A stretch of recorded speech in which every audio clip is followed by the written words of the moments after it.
주님의 이름으로 사랑하고 축복합니다. 오늘도 또 한 주 은혜롭게 보내시고 금요일이 되었는데 금요 기도에도 함께 하시고 또 기도에 응답받으시길 바랍니다.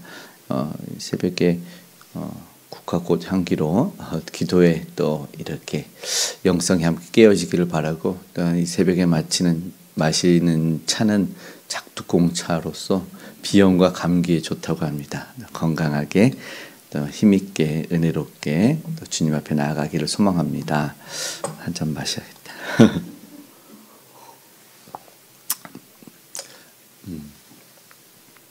음식을 이렇게 마시는 프로가 요즘에 유행을 했고 또 음식에 대한 그런 영상들이 많은 관심을 끌고 있는데 백종원이라든가 어떤 안성재 셰프 이런 사람도 유명한데 그들은 이렇게 혼합되어 있는 어떤 음식 속에서 그 맛의 깊이를 발견하고 이 음식은 정말 괜찮은 음식이다. 정말 이 음식은 한마디로 합격 불합격을 그들이 어떻게 할 수 있을지 모르지만 반론의 여지가 없이 수긍하는 것을 보더라고요. 이 음식은 합격입니다. 이 음식은 불합격입니다.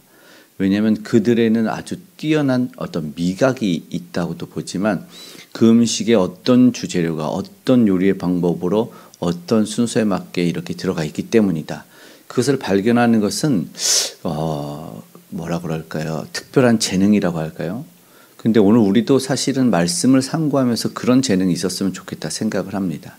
성경을 쭉 읽고 특별히 어렵다, 복잡하다, 어떤 해석을 해야 되느냐 모르는 요한계시록 같은 경우를 보면서도 여기서는 이렇습니다라고 우리가 받아들일 수 있고 하나님 앞으로 나아갈 수 있는 방법이 있었으면 좋겠는데 오늘 함께 읽은 요한계시록 9장 13절에서 21절은 여섯 번째 나팔, 우리가 말씀드렸던 인을 떼는 재앙, 나팔을 불고 그리고 대접에 쏟아지는 그런 재앙이 나타나기 전에 이 여섯째 나팔 속에서 말씀을 어떻게 주고 우리에게 어떤 메시지를 전달할까를 발견할 수 있는 건 굉장히 큰 은혜입니다. 넓은 숲이 우리 앞에 펼쳐지고 있지만 그러나 정말 중요한 그곳의 메시지 사실은 아주 간단합니다. 오늘의 메시지는 회개. 근데 그것이 굉장히 큰 복이다. 회개의 기회가 복이다는 메시지를 분명하게 받아들였으면 좋겠습니다. 오늘 읽은 마지막 절에 이야기하고 싶은 것이 20절, 21절에 무엇이냐면 반복되는 단어는 회개. 회개하지 않은 자들. 그러니까 심판은 굉장히 무섭고 두려워서 그것만 바라보다가 주된 메시지를 놓칠 수가 있습니다. 그래서 먼저 오늘은 그 주제를 말씀을 드리고 이야기를 나누고 싶습니다. 중요한 것은 주권자이신 분이 하나님이시다라는 것을 알려주고 계십니다. 읽었던 첫 절이었던 13절에 보니까 나팔을 부는데 여섯째 천사의 나팔을 부는데 근데 그 힘이 어디서 나오냐? 하나님의 앞 금제단 넷불에서 음성이 들려서 나오는 건데 그리고 결박한 네 천사를 놓아주라 이렇게 말하는 거죠.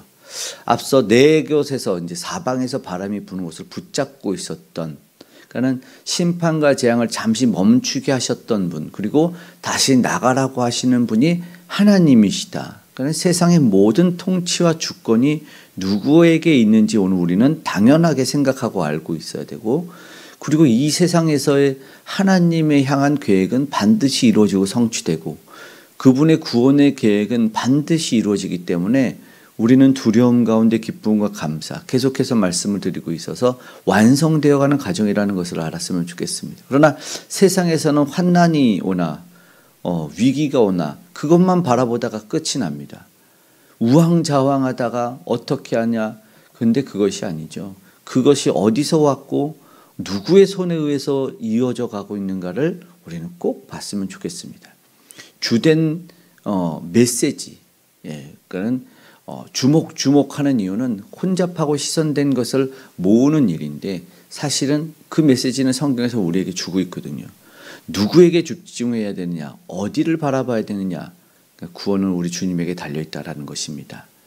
결국 잠시 멈췄던 재앙이 14절에 시작이 되고 결국 하나님에 의해서 세상 심판이 이루어진다라는 것입니다. 그러면 우리가 세상 심판이 있구나 것이 아니라 영적으로 하나님 깨어서 이 심판 가운데 내가 무엇을 해야 되는지 경고가 이어진다면 그 경고에서 돌이킬 수 있기를 우리는 소망한다라는 것입니다.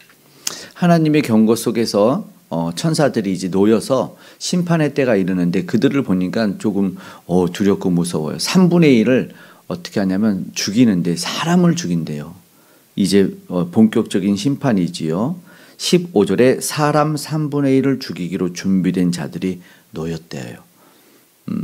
그리고 그들이 이제 기병대인 마병대 16절에 그 수가 2만 만이니 이건 2만 곱하기 만은 2억입니다. 2억.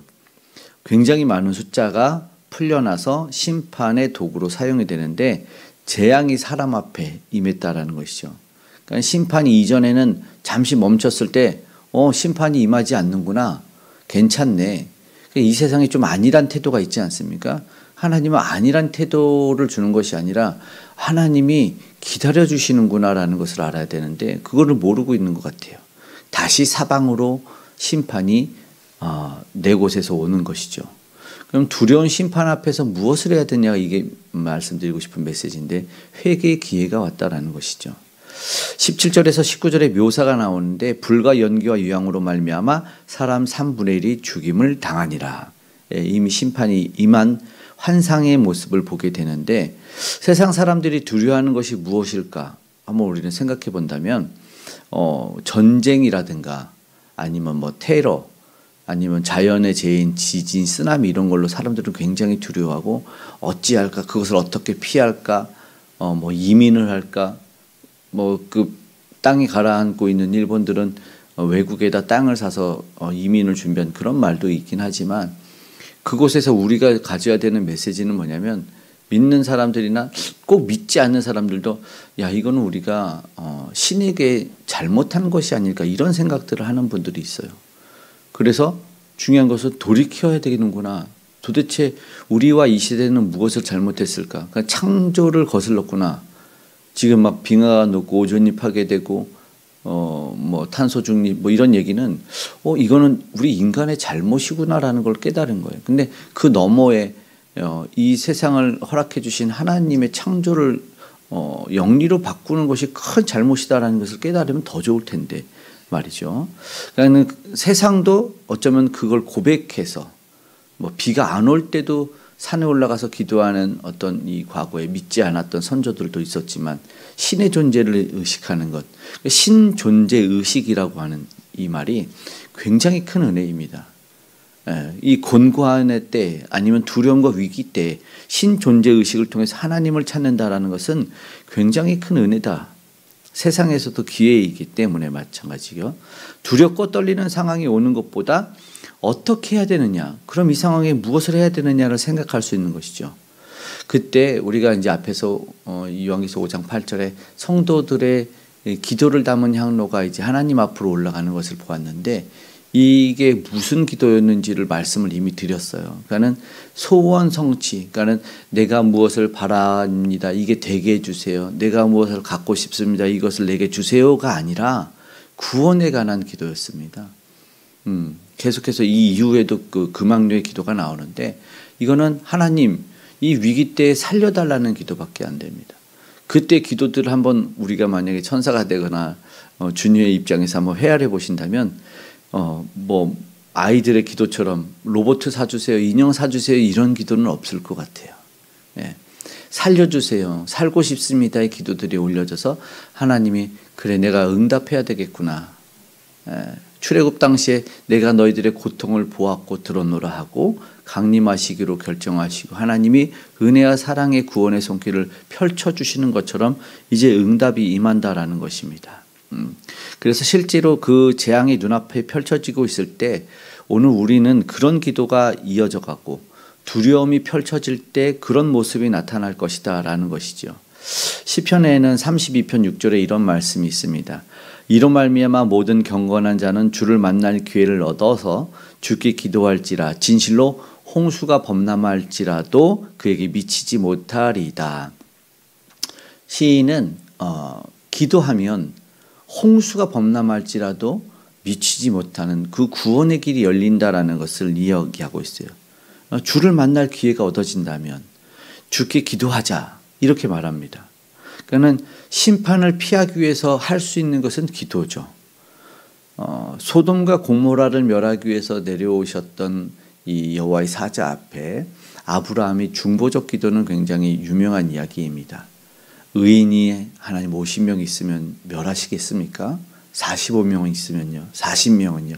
30명, 20명, 10명. 그런데 그것과 다르게 그 마음을 아셨고 중보적 기도라는 아브라함을 통해서 롯, 조카, 그 가정이 구원을 받는 모습을 봅니다. 불과 이왕으로 그때 심판이 임하게 되고 사실은 얼마나 잔인하게 불과 유황으로 다 그들이 멸해졌는지 소돔과 고모라의 그 폐허의 모습은 그려지지 않고 구원받아서 나아가는 롯을 주목하고 그리고 하나님께서 아브라함의 기도를 기억하셨더라 이렇게 성경은 끝이 나고 있습니다. 그러니까 우리도 지금 무엇을 해야 되느냐. 그러니까 정말 주목할 것은 저 무서운 기마대는 누구일까에 주목하는 것이 아니라 2억의 숫자에 놀랄 것이 아니라 정말 중요한 것은 20절의 말씀이에요. 보니까 이 재앙에 죽지 않고 남은 사람들은 손으로 행한 일을 회개하지 아니하고 이 메시지는 뭡니까? 야, 이 재앙 심판 보고 회개해야 되는 거 아니냐? 정말 두려운 모습인데 이걸 반복하고 있는 거예요. 근데 이 완악한 사람들의 특징은 뭐냐면 눈앞에 펼쳐진 모습을 보고 다른 소리 하는 겁니다. 아, 저들은 예수님도 말씀하셨네요. 근데 그 심판이 임하고 저들은 저들의 죄로 말미암아 죽었구나. 이런 거예요. 나는 살았으니까는 나는 죄 안 졌구나. 이런 어이없는 이야기 하는 게 그게 아니죠. 회개하고 돌아와야 되는 메시지를 하고 있는 건데 오히려 어떤 모습이냐면 더 우상숭배해요. 심판의 주권자인 하나님 앞에 엎드려야 되는데 다른 거에 엎드리는 모습. 사실 우리도 이 여타의 다른 것을 보고 다른 것에 주목하고 다른 생각을 할 수가 있어요. 그러니까 메시지를 들어야 되는 것이죠. 그러니까 어떤 경우라도 하나님 앞에 나아가야 돼요. 그래서 13절에 그 음성이 어디서 나서 하나님의 제단에서 나와서 음성이 들려주고 있는 주권자가 하나님이니까 하나님 앞에 엎드리기를 원한다라는 것이죠. 그래서 이야기하는 것이 바로 그것 아니겠습니까?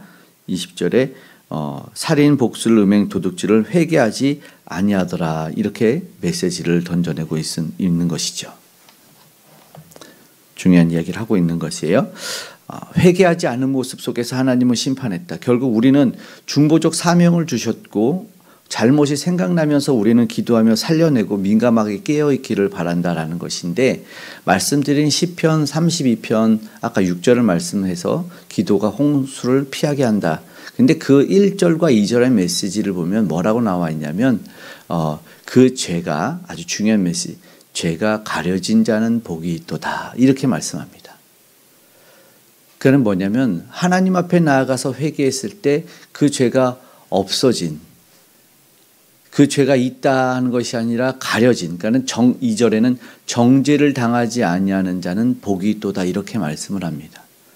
사실 오늘 우리가 그런 입장입니다. 우리는 예수 그리스도로 말미암아 그분의 대속적인 죽음으로 말미암아 심판이 임하고 정죄를 받아서 그에 합당한 보응인 재앙과 심판을 받아야 되는데 죄가 가리워진 진짜 복된 사람들입니다. 진짜 복된 자들은 심판을 피하는 것이죠. 그런데 그 복을 어떻게 얻냐면 오늘 본문에 보면 마지막에 회개하지 아니한으로 답을 내려주고 있습니다. 여러분, 저와 여러분이 회개의 기회를 얻는다는 것, 용서의 기회를 받았다는 것은 진짜 큰 복입니다. 죄가 가려질 것이고 정죄를 당하지 않을 줄 믿습니다. 오늘도 우리가 누군가를 위해서 기도해 줘야 되고 또 오늘의 우리의 삶에 감사해야 될 줄을 믿습니다. 오늘 그 사명 감당하는 참된 복된 저와 여러분 되기를 간절히 소망합니다. 아멘. 기도하겠습니다. 사랑의 아버지 하나님 고맙고 감사합니다. 죄가 가리워졌습니다. 정죄를 당하지 않았습니다. 우리의 모든 죄를 사하신 예수 그리스도의 보혈의 공로임을 고백하며 오늘도 감사함으로 주님 앞에 엎드립니다. 하나님, 다시는 그 죄를 돌아보지 아니하게 하여 주시고 그 토한 것을 먹지 아니하게 하여 주시고 이제 씻었음에 다시 진흙에 뒹구는 어리석음을 범하지 아니하게 도와주시옵소서. 이제 하나님 오늘 우리를 살려주셨사오니 허락하신 사명자의 삶을 살게 하시고 오늘 우리 입술의 기도에 중보적 기도가 나오기를 원하오니 하나님 저들을 용서하여 주시옵고 우리를 용서하여 주시옵소서. 다시 한번 주님 앞에 나아가 엎드립니다. 하나님 우리 아버지 하나님 기도와 간구 속에 하나님을 찬양케 하시고 감사와 고백이 넘치고 뭇백성들을 구원할 하나님 아버지 하나님 기뻐하는 기도의 내용이 들어있기를 원합니다. 아직도 주님 몰라 헤매이며 아버지 하나님 총칼 들고 아버지 하나님 빼앗고 죽이는 이들 가운데 은혜와 긍휼을 더하여 주시옵소서. 이 나라의 민족 아버지 위정자들을 하나님 기억하시되 순리를 아버지 받고 영리를 쓰지 아니하도록 악법을 아버지 하나님 합법화하고 아버지 하나님 저들의 인기와 아버지의 생명유지 수단으로 아버지 이어가지 아니하도록 도와주시기 원합니다.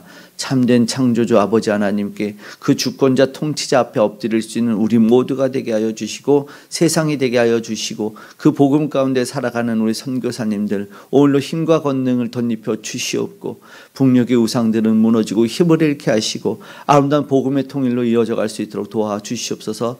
우리 다음 세대의 귀한 자녀들에게 하나님을 알려주시고 예수 그리스도를 알려주셔서 참된 구원과 은혜와 복이 어디서 오는지를 깨닫게 하여 주시옵고 세상의 유혹에 아버지 현혹되어 끌려가지 아니하도록 아버지 하나님 모든 죄를 회개함으로 사함받는 참된 복을 누리는 모두가 되게 하여 주시옵소서. 우리 믿음의 식구들 외롭고 힘들고 고나지 아니하게 나음과 치료를 강건함을 덧입혀 주시고 면역력을 높여 주시고 암덩어리와 질병은 떠나가는 역사 일어나게 하여 주시옵소서. 주님이 크신 은혜 베풀어 주시고 오늘 우리의 기도와 간구에 응답하사 가장 귀하고 선하고 복된 것으로 더하여 주시고 응답하여 주시옵소서. 가정마다 일터마다 산업의 현장에 함께하사 지키시고 보호하여 주시옵소서. 감사드리며 고마우신 예수님의 이름으로 기도드리옵나이다.